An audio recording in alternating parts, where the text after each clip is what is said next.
We are in the second semester of 2020 and still dealing with the consequences of the pandemic.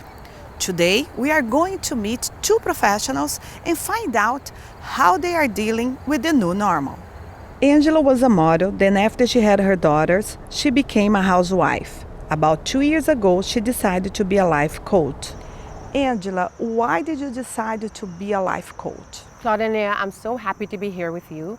And I decided to be a life coach about 2 years ago. I was thinking to go back to school to get my master's in possibly social work or psychology to be a therapist. I went to see Tony Robbins in Florida, and I was so inspired by his energy and his action-based coaching that I thought to myself, I would love to come back and help people who are on the verge of movement, on the verge of growth, but are just not sure of the next steps. Do you think everybody needs a life coach? Everyone could benefit from a life coach. Some people are not ready for a life coach, or they may not be aware that they need one. There are some people who do need one, and they find one, and it is very beneficial to them. Everyone does not need one. Some people are very action-based and very strategic. How do you work? Do you help them to make a plan? Do you guys plan together, or you just coach them? So coaching is really helping our clients find the best answers for themselves. Sometimes we have belief systems or certain values that have been thrust upon us throughout childhood and growing up, and we've been affected by parents or teachers or grandparents. Sometimes it's very meaningful at some point in time. In a certain situation, you heard someone say something that was meaningful at the time, and it has affected your thought process moving forward. Many people have certain belief systems they're not even aware of, and speaking with them, coaches hear these belief systems, and we ask them about it. When did this happen? Has it been working for you? A lot of our clients' thought process is very esoteric. It's out there, and we help them pull it together and put it on paper and create small action steps that are tangible, that they can get traction on. So never any advice. Coaching is basically helping the client get traction with goals that they've been wanting to get for a long time. We are living a new reality, and has been really hard, especially for the kids and teenagers. Can you coach kids and teenagers? Yes, absolutely. My passion is empowering young women especially. But I work with children and mainly parenting relationships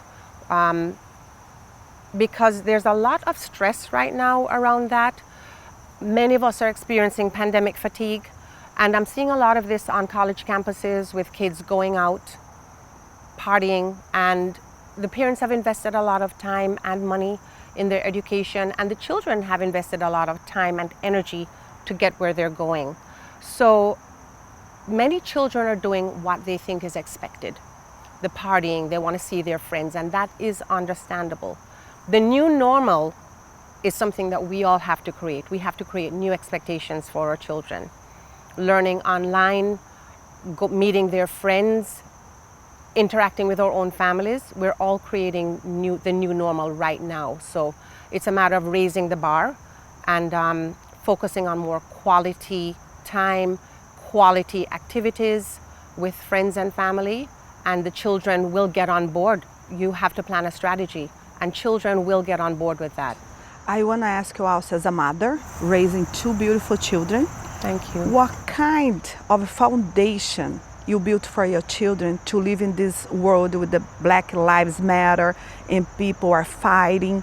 How do you teach your kids to deal with the bullying and everything we're living right now?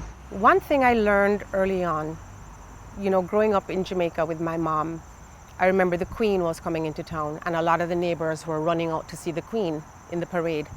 And my mom said, why am I going to go see the Queen? If the Queen wants to see me, she's welcome to meet me to have a cup of tea. I'll gladly serve her a cup of tea, but I'm not going to run to see the Queen. We found that kind of funny growing up, but that instilled in us a sense of normalcy, that no one is more special than another. And I raised my girls with dinner table conversation about fairness. They are not better than anyone else, and no one is better than them. And we all have to be a friend to each other, and people earn our friendship. And we have building blocks of trust with others and with ourselves. And little actions will build a wall of trust or take down a wall of trust. So the most important thing too is to know yourself and to know your value. So this new normal of the pandemic it's not an easy situation, and we're all suffering from pandemic fatigue now. We want to get out there, we want to see friends, we want to see family. Let us make the best of it, and knowing that we're going to be coming out on the other side. How can we come out on the other side with a great story of accomplishment? What did we do? What can we do? Can we help someone? Can we think differently? Can we choose a new thought today? Most importantly, can we look on things differently, especially with the country being very divided right now? What I love about this country is that it's a democracy. Some people are for Trump, some are for Biden, and that's okay. Let's keep it civil. Let us be able to look back and be proud of our actions. And let's be kind. Loving kindness in all situations, as much as we can bring that to awareness and bring that to the surface, that will really spread an energy that will help a lot of people get through the situation. You don't know what your neighbor is going through, and you don't know what the person in the supermarket line in front of you is going through. If you see them not wearing a mask, gently remind them, you know, you forgot to put up your mask, or would you be so kind as to put your mask on? I'm nervous. Many of us, myself included, we're ready to react to the situation. We are frightened, we are scared, and that brings out aggression. And we really have to be aware to be kind. You know, maybe the person in front of you just forgot to put up their mask. They didn't mean it, and they are scared. They don't know how far you're gonna go when you approach them aggressively. Remind yourself to be kind. I'm gonna be kind today. The day will unfold, and you have many different universes. If you greet somebody with a smile, that's a different universe than if you greet them with a frown. So create your own universe. We all have an opportunity to create a new reality for ourselves. So let's take the opportunity as best as we can. Dr. Riel Eisen is a really talented patient professional. During the pandemic, he didn't stop to work. He is a really funny person who uses music and magic to relax his patients. What kind of measures are you taking to keep everybody safe when they come here to treat their teeth? We start from even before people come in, we ask them a questionnaire to make sure that they haven't been traveling, that they haven't come in contact with anybody that's been sick, or that they haven't been sick themselves. When they do come in, we check the temperature to make sure that they're doing okay. We clean all the surfaces. We take extra measures of cleaning. We wipe everything down. We keep a distance in the waiting room. We set the room up in a way that there's social distancing. We have like everywhere else now. We have plastic separation between the front desk and the waiting area. We schedule less patients so that there will be less people in the waiting room, and we ask when people come in not to come with other family members, so again, it limits the number of people who are here. I know that you work during the pandemic. What did you do to keep yourself healthy and safe? I started to have separation, to have cleanliness. I was actually working by myself, so I didn't have staff. So I had, in one sense, it was good because I had 100% control over everything. So I knew I was able to clean all the rooms, disinfect everything. Personally, I also been taking vitamins. I've been trying to watch how I eat, and flossing, brushing and flossing helps fight to prevent infections and to help immunity, because there is a link between gum disease and heart disease and other diseases. So taking good oral health measures is very important, not just for dental care, but for your overall health. I know a lot of people that are scared of dentists. What do you do to make your patients relax when they are here? I try to put them at ease as best I can, to talk to them, to listen to what they have to say, what their reason for being afraid is, so that we can try to resolve the issues.